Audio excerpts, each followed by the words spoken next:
बिस्मिल्लाहिर्रहमानिर्रहीम, अस्सलाम वालेकुम। आप देख रहे हैं प्रोग्राम न्यूज़ फीड। मैं हूं मुर्तज़ा डार। प्रोग्राम में आज हम बात करेंगे 2 साल भारतीय जुल्म जबर बर्बरियत के 5 अगस्त 2019 से ऑनवर्ड के बारे में।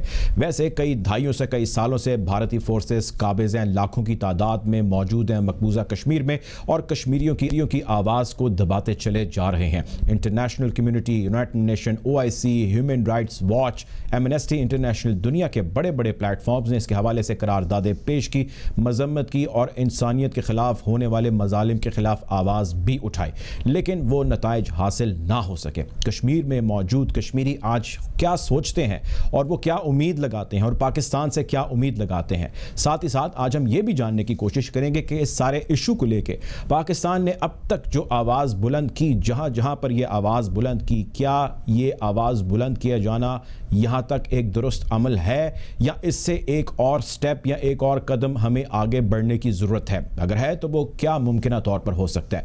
वेस्ट हमारे बारे में क्या सोच रहा है और भारत को क्या जगह देता है, इसको भी आज के प्रोग्राम में मौजूद बहस लेकर आएंगे। गुफ्तगू का बाकायदा आगाज़ करते हैं। प्रोग्राम में हमें ज्वाइन कर रहे हैं सरदार आसिफ अहमद अली साहब, फॉरेन मिनिस्टर ऑफ पाकिस्तान है। वेलकम टू द शो सरदार आसिफ अहमद अली साहब। सर, ये बताइएगा कि आज हम बात कर रहे हैं कश्मीर में भारतीय जुल्म जबर और बर्बरियत के हवाले से, क्या कभी कश्मीरियों को इस जुल्म से इनकी जान छूट पाएगी? कभी ये मसला आपको सॉर्ट आउट होता नजर आएगा? जी बिल्कुल, इंशाल्लाह जरूर होगी। उनको आज़ादी जरूर मिलेगी। मुझे एक रत्ती भर भी इस मामले में शक नहीं है, क्योंकि हिंदुस्तान का मौक़िफ़ जो है वो गलत है, झूठा है। वो बदनीयती पे, बदबयानती पे और हर बुरे अल्फाज में जो कह सकता हूँ, ये कह रहा हूँ कि उनके मौक़िफ़ में कोई सच्चाई नहीं है।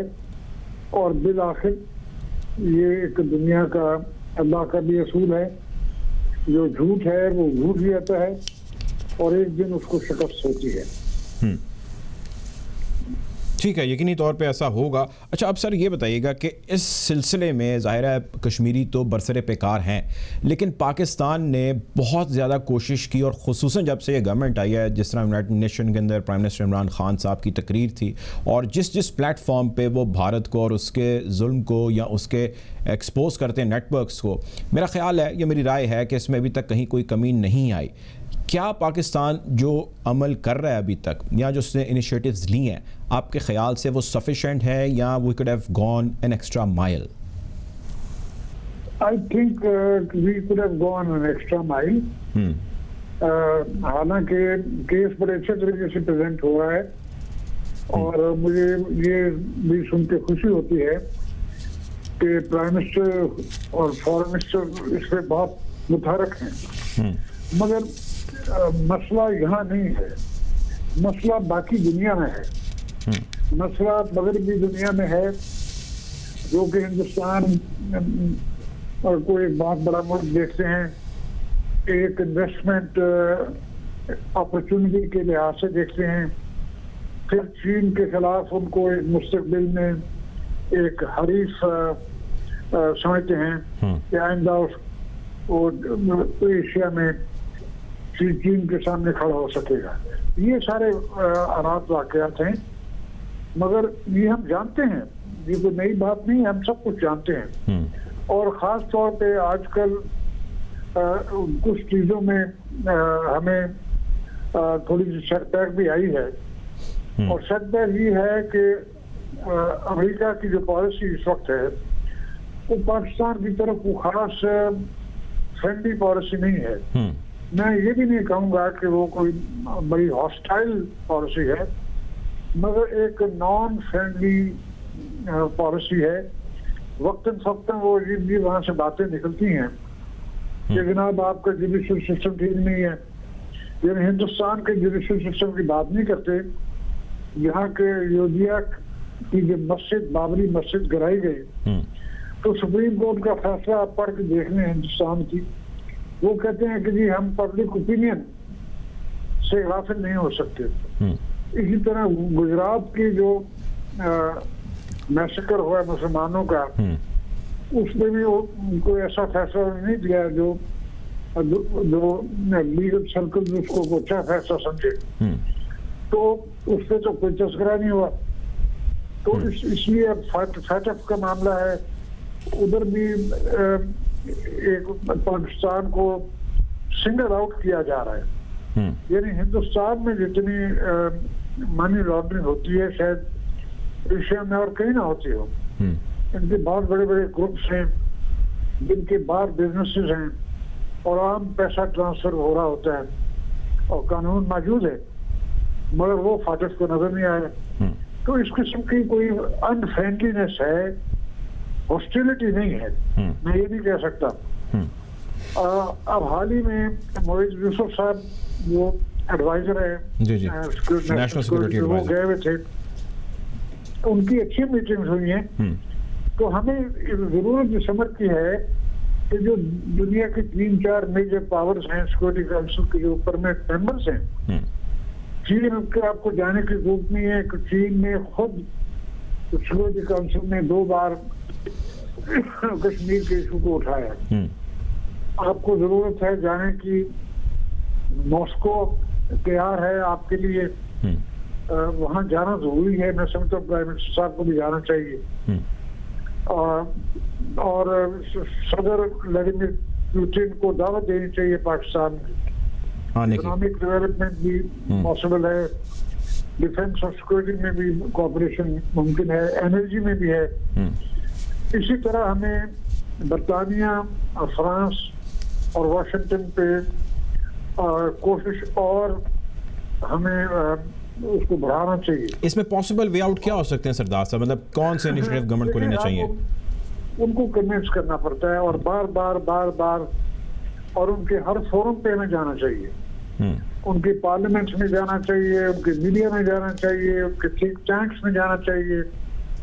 तो फिर आहिस्ता आहिस्ता ये एक प्रोसेस है। इस प्रोसेस के जरिए आप पब्लिक ओपिनियन को वहाँ तब्दील कर सकते हैं। और हमें हमारा मौक़िफ़ क्लियर होना चाहिए कि हम कोई एशिया में जो खींचातानी है उसका हिस्सा नहीं बनना चाह रहे। हमारी कोई ख्वाहिश नहीं है कि हम किसी धड़े में अब जाए ना। इसको अब जो नई एक कोल्ड वॉर शुरू हुई है, जो बाइडेन ने शुरू की है रशिया और चाइना के खिलाफ, ना इसमें हम इसका हिस्सा बनना चाहते हैं। ना पाकिस्तान के अवाम की ख्वाहिश है, ना हुकूमत की, ना एस्टैब्लिशमेंट की। तो हमें ये जाके बातें वहाँ करनी चाहिए। ठीक। और बिल आखिर एक वक्त आएगा जब वो कहेंगे कि जी वाकई पाकिस्तान के मौक़िफ़ में सदाकत है, पाकिस्तान के मौक़िफ़ में सदाकत है। ये वक्त ज़रूर आएगा। कहना था सरदार आसिफ अहमद अली का, साबिक वज़ीर ख़ारिजा हैं पाकिस्तान के। बहुत शुक्रिया जी, हमारे साथ मौजूद थे सरदार आसिफ अहमद अली, साबिक वज़ीर ख़ारिजा हैं पाकिस्तान के। गुफ्तगू को मज़ीद आगे बढ़ाएंगे प्रोग्राम में। वक्त तो चाहता है एक ब्रेक का, ब्रेक की जाने पड़ेगी।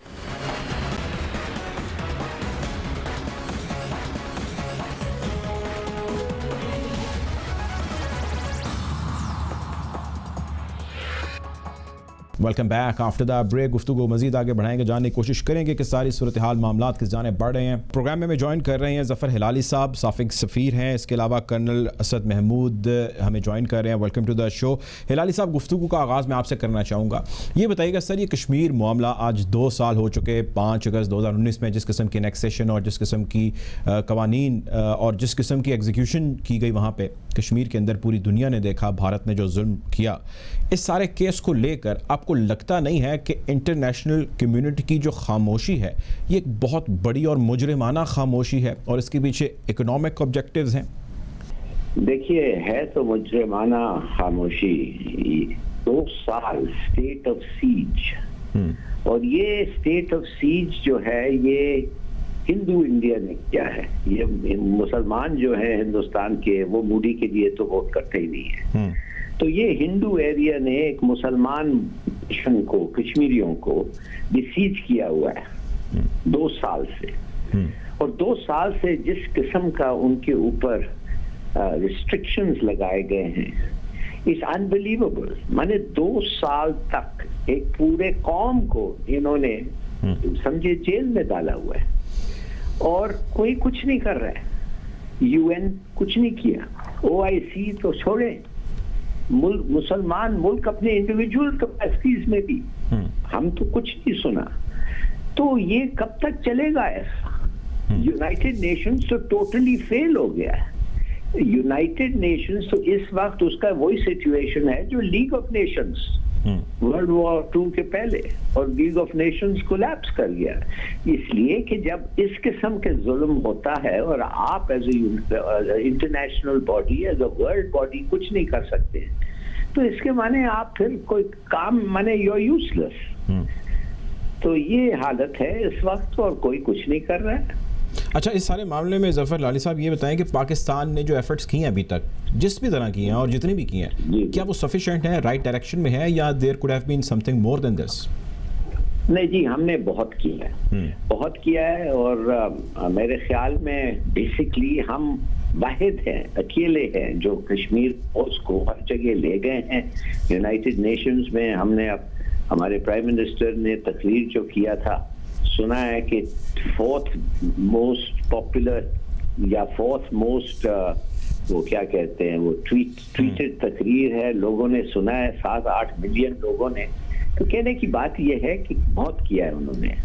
मगर देखिए, अब ऐसा वक्त आ गया है कि ये तकरीरों से और स्पेशल वॉइस से और नोट से और स्पीचेस से अब वो काफी नहीं है। अगर हमने कुछ करना है तो अब हम उनको मदद करना है अपनी फ्रीडम को रिगेन करना, वो कैसे अपनी आजादी वो जीत सके, और हमें सीधी बात करनी चाहिए। देखिए, यूनाइटेड नेशंस गवर्नेंस जो है, इंटरनेशनल लॉ जो है, वो कहता है कि लोगों का हक खुद इरादियत उनका एक हक है, वो एक प्रिविलेज नहीं है, वो एक ऐसा नहीं है, इस हक है। और वो हक को जब वो डिनाई होता है, उस हक को इम्प्लीमेंट करने के लिए लोगों का फर्ज बनता है, इंडिविजुअल कंट्रीज का फर्ज बनता है।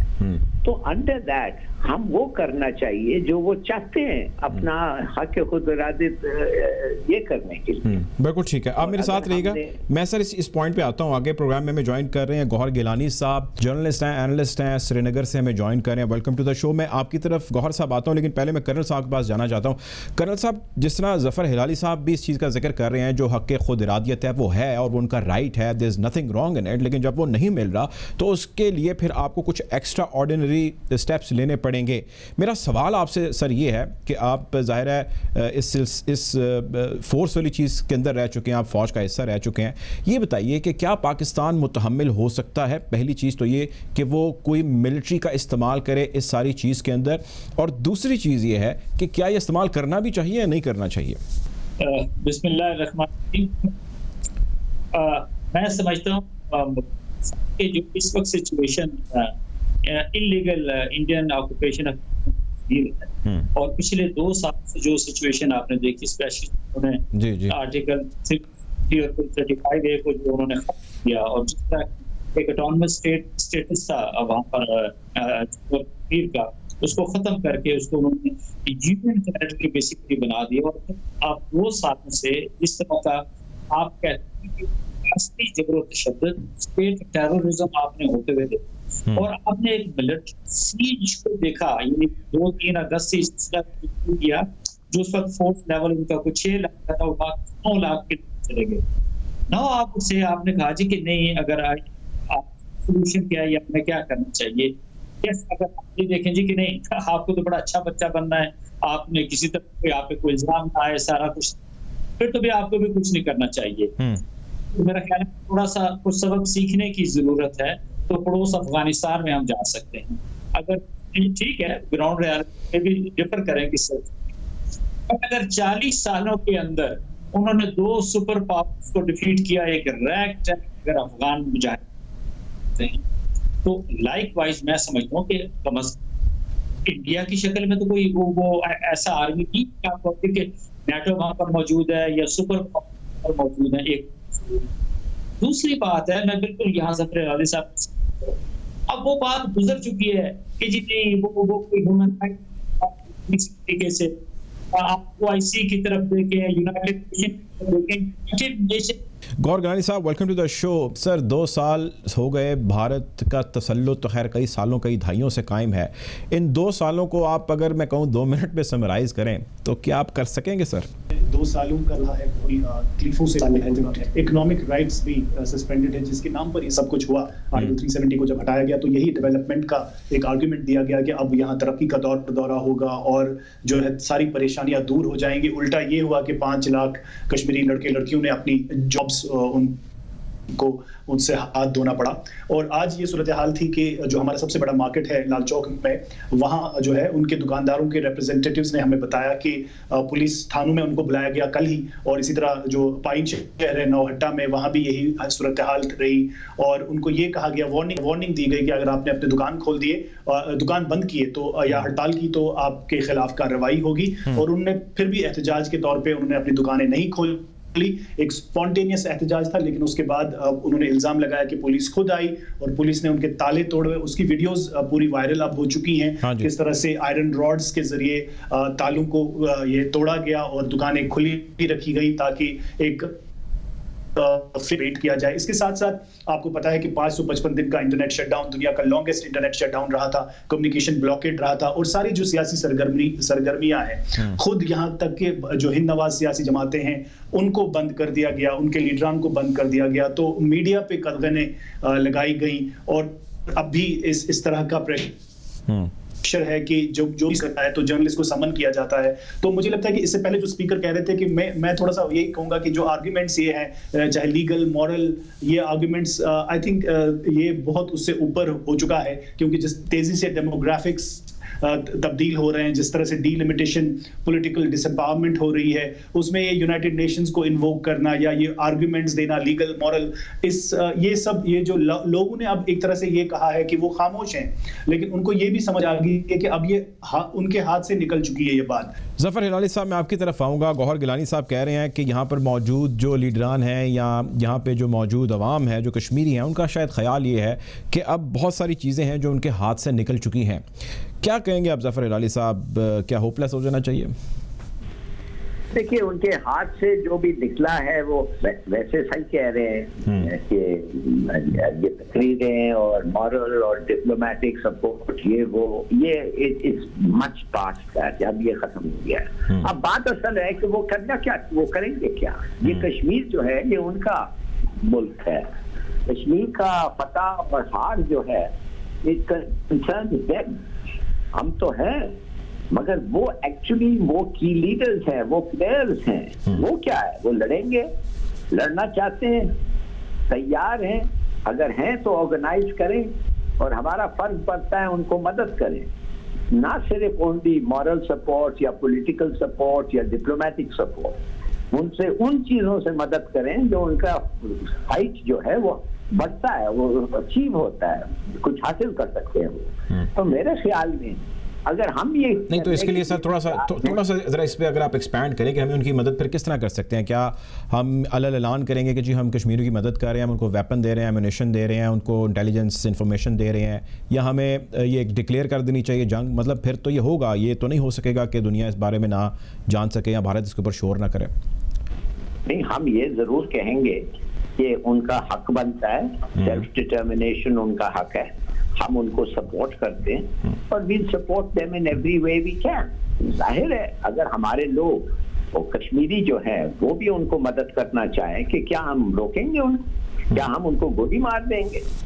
क्या ये होता है मुल्कों में कि आप जब किसी का फाइट फॉर फ्रीडम होता है, जो उनका हक बनता है, आप जो मदद करना चाहते हैं उनको गोली मार देते हैं आप? क्या ये अमेरिका ने किया था?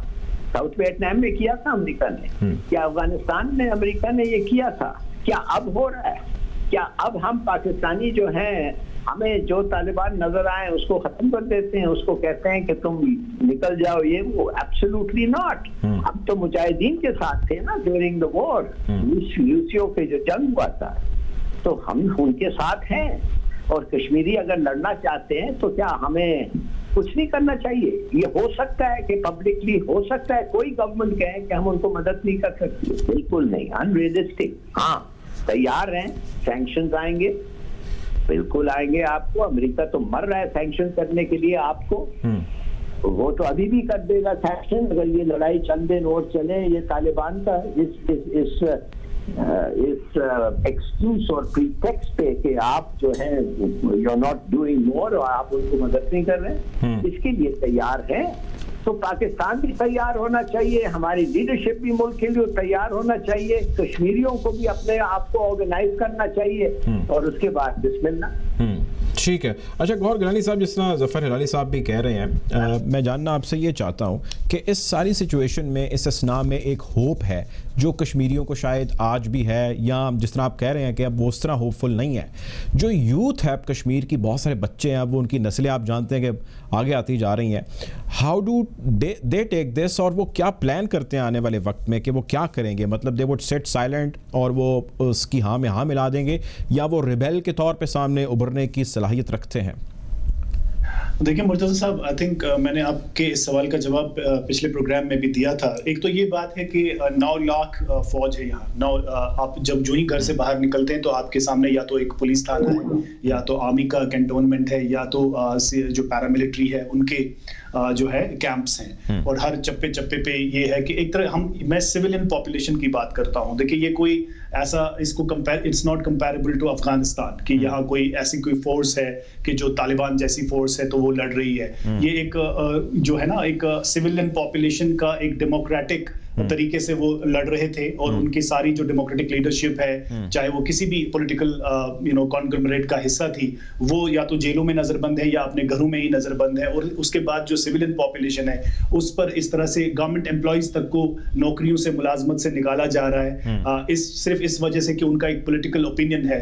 और इसी तरह से जो आप कहते हैं, एक तरह से उन्होंने वो सारी कैपेसिटी जो होती है मोबिलाइजेशन की, उसको डिस्ट्रॉय करके रखा है। इकोनॉमी चोक की है और बाकी स्टाइफल किया है। ये कंपेरेबल है to Gaza, not to Afghanistan. तो उसमें जो ये है, मैं समझता हूं कि एक लोगों ने कोई ऐसी हार नहीं मानी। ऐसा नहीं है कि पीपल हैव गिवन अप, लेकिन ये भी नहीं है कि लोगों के पास ऑप्शंस नहीं है कि वो क्या करेंगे। सारी जो जितनी भी वो ट्राई, नॉन वायलेंट, वायलेंट, वो सब उन्होंने 30 साल में किया है। They have done all of that. उन्होंने पॉलिटिकली भी, डिप्लोमेटिकली भी सब चीजें जो की हैं, जो उनकी कैपेसिटी में थी वो की है।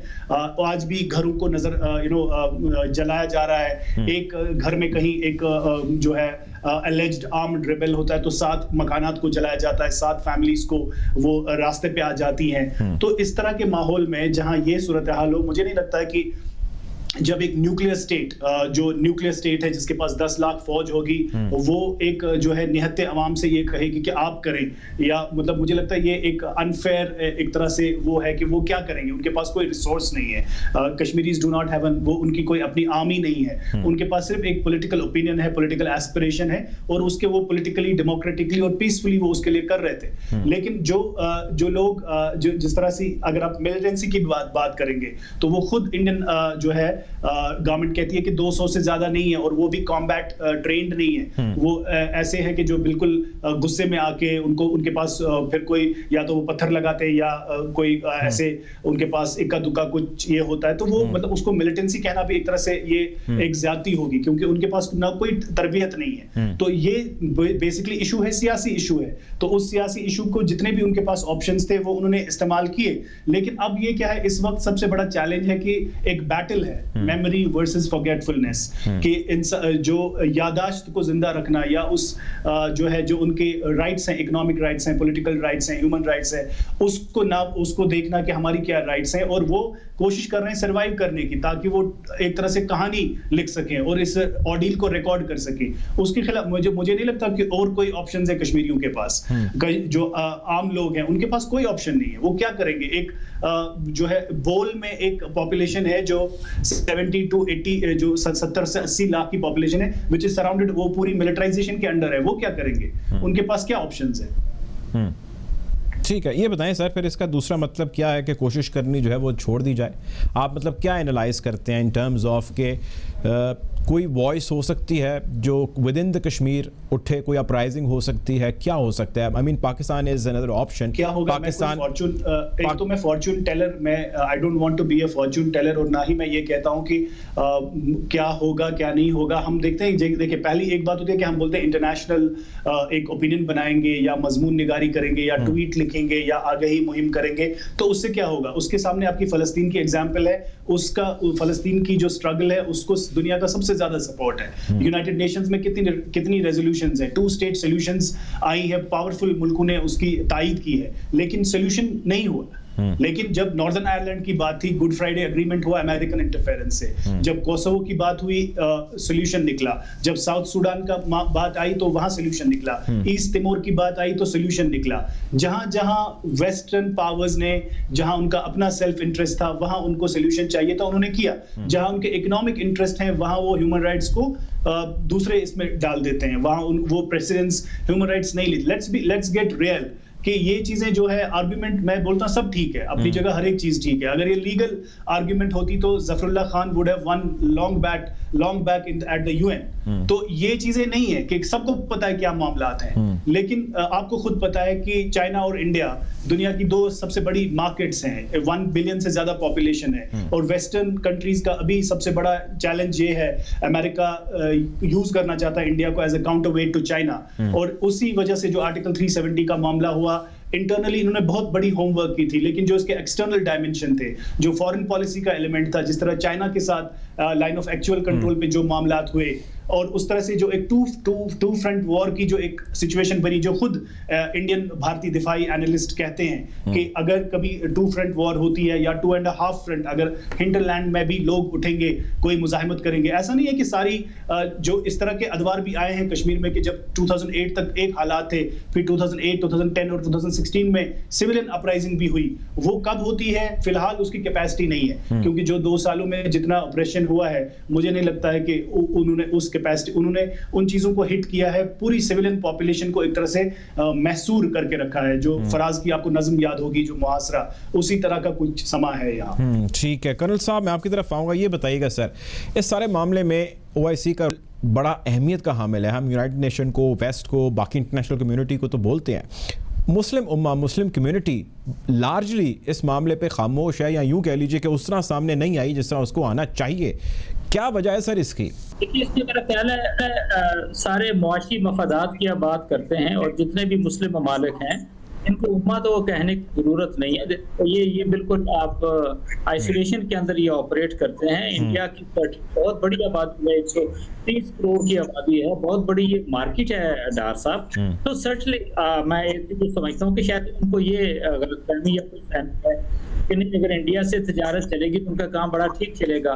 बट प्रैक्टिकल टॉकिंग मैं समझता हूँ कि बड़ी अजीब सी सूरत हाल के अंदर अपने कश्मीरी बहन भाइयों को वहाँ पर देखते हैं। आप यकीन मानिए, 2 सालों की मुर्तज़ा साहब जो वहाँ पे सूरत हाल है, जिस तरीके से वहाँ की जमीन की वो उन्होंने बंदर बांट शुरू कर दी है।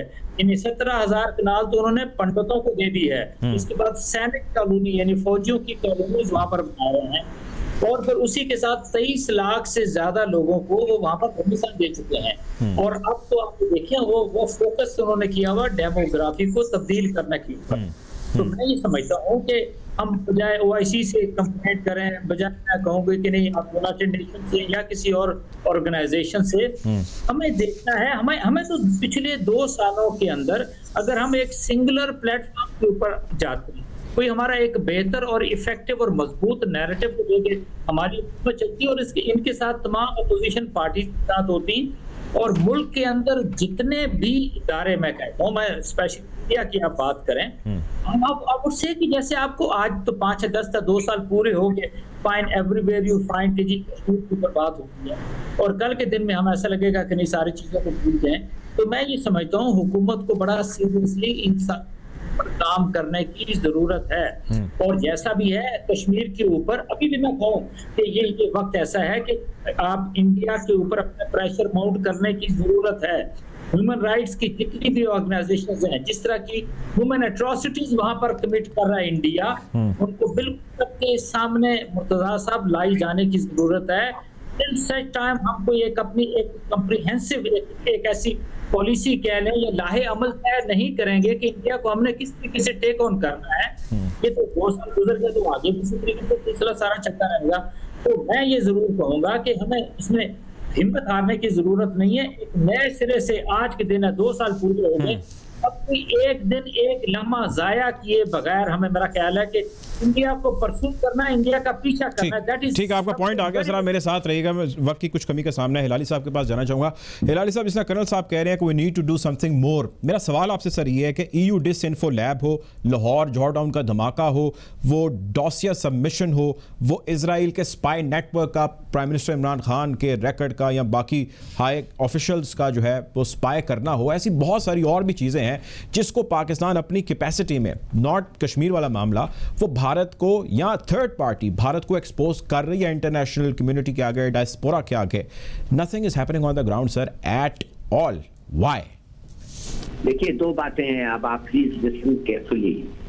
आपको पता है कि जब मुंबई का अटैक हुआ था, वो जो टेररिस्ट जाके इंडिया में अटैक किया था, $8 बिलियन 2 हफ्ते में बंबई स्टॉक मार्केट से निकल गई।